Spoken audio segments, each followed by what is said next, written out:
Now here in Kenya, Deputy President William Ruto now wants security camps established on the border of Baringo and Elgeyo Marakwet counties to counter insecurity in the area. Ruto is also defending the government's shoot-to-kill order, as Elvis Koskei now reports.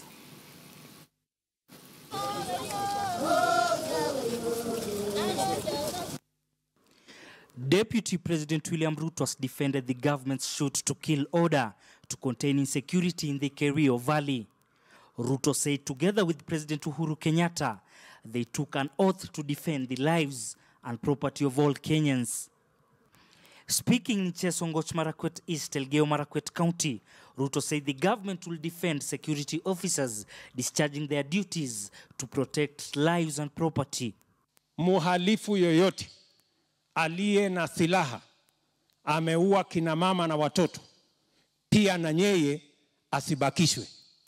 These officers, Your Excellency, will complement their colleagues in the National Police Service to secure this part of the country.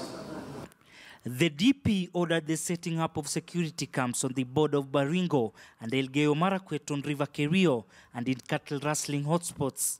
He also commissioned 255 newly recruited National Police Reservists to complement the police officers in bolstering security.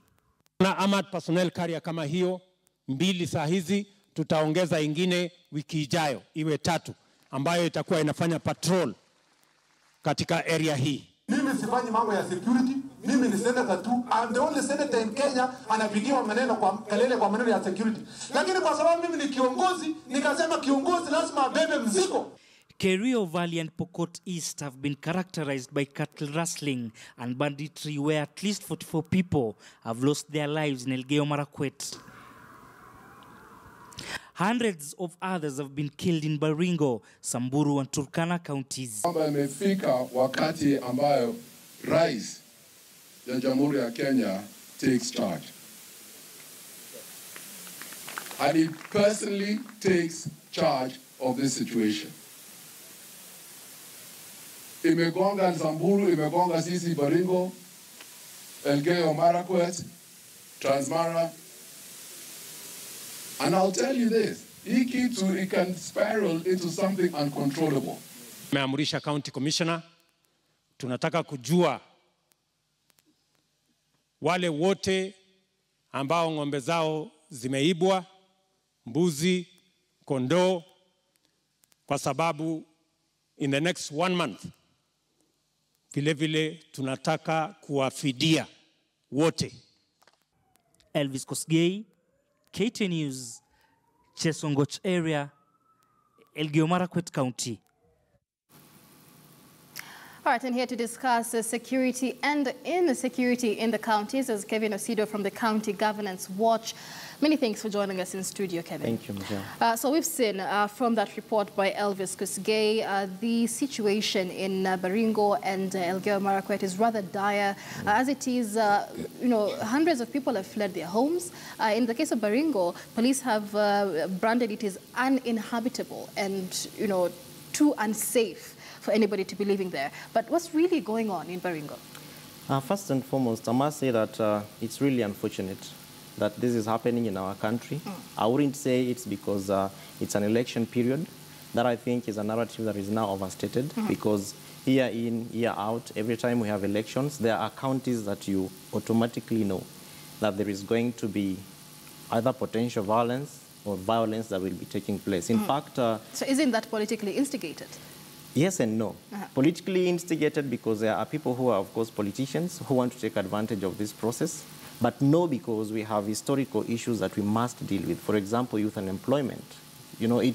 We cannot possibly say that young people will only get unemployed during election time. So those are historical issues that, on a serious note, I think whatever government does, we must make deliberate efforts to ensure that young people who ultimately therefore become very, I would say, having nothing to do in the counties, can be able to have opportunities to access something to do, so that they engage in active employment, they engage in active processes of peace building, conflict, transformation, and of course even early warning issues, because those are things that then can be able to inform both structural and even personal engagement in peace and security matters at the county. All right, but then now that it's happening, let's talk about mitigation, because security is not a devolved function as yet, but the job of the county governors is to watch over leadership and governance in the counties. Correct. So what then? Because we've seen recently governors pleading with the president to end this insecurity in Baringo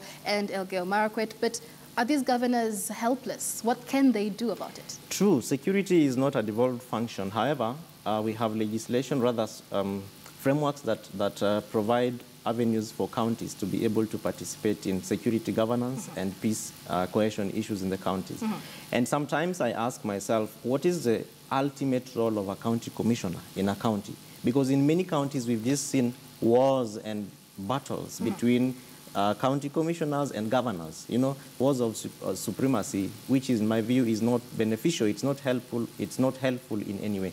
Now, what this therefore means is that at the apex of security, or rather county security, we must begin to see harmonious relationships between county commissioners and governors. We must begin to see the county assemblies putting in place structures that are going to ensure that in as much as security is not a devolved function, but that the assemblies can be able to legislate, because the Constitution and the County Governments Act is very open insofar as what county assemblies can be able to do, depending on the progressive elements of the counties in question. For example, now we are talking about almost 19 counties that have already been mapped out, both by the National Cohesion Integration Commission and IEBC itself, the Independent Electoral and Boundaries Commission. That we have 19 out of the 47 counties that will continue seeing this kind of happenings taking place. Now, what this therefore means is that we must begin to see deliberate efforts of devolved security, so that this aspect of security functions is given to the people. Then people begin taking rather public participation avenues. But I mean, we have all these. We have the Nyumba Kumi initiative and all these community-based security initiatives. But are they helping? Are they bearing any fruit? Because you know, Kenyans believe that they went to the polls to vote for a government that is going to protect them. Sure. And here they are being told now your security is in your own hands. It is because the government promised security. And the president rightfully said security starts with you. And it's very unfortunate that the same security that now starts with me, there are people who are now being given the power and the authority to shoot to kill. Where does it happen? Especially in an area like Baringo or in those other counties where this kind of occurrences take place over and over again. Right. Because the bandits, if I could call them like that, are people who actually thrive on insecurity. Right. They feel happy and excited when there is war, when there is blood, and when there is all these things that are happening. Now, Nyumba Kumi, in my view, is not working.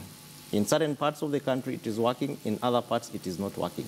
But it is not working because this is a mechanism that is housed at the national government. So it only shows up when we have that particular task force on Nyumba Kumi coming to do a campaign, like now things are happening in Baringo, then you will begin seeing peace caravans, which, as I said earlier on, we must begin thinking about how do we ensure that we address historical issues, because that is, honestly, in my view, the genesis of all this insecurity, the genesis of all these issues. And I want to paint a bit more context to that, because you mentioned about 19 counties that have been singled out for this recurrent conflict just before the general election. But then you mentioned at the start that Kenyans politicize everything, but this isn't about politics. So there's that disconnect. It's always before the elections. How is it not about politics? And even more importantly, how then going forward can we go back and solve these historical issues? You know why I say it's not just about politics? I see a mix of lawlessness and bad politics.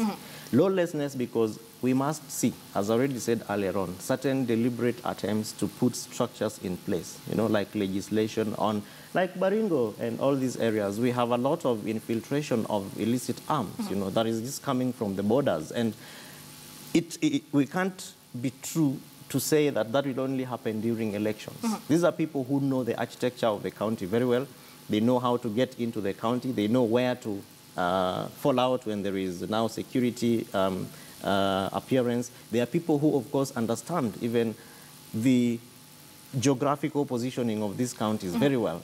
Now, this is something that will not just happen during elections. And I am also thinking that if by the time we begin to look at what are the positions that we have put in place for the locals to be able to, because I'm sure if we leave, say, KTN, for instance, this compound is a community, I will know where Michelle lives, I'll know where so-and-so lives, and there is no way a stranger will come in, which is, for instance, what Nyumba Kumi is supposed to be doing, but it is not doing. So we have plenty of strangers coming in with guns, creating chaos, and just walking out.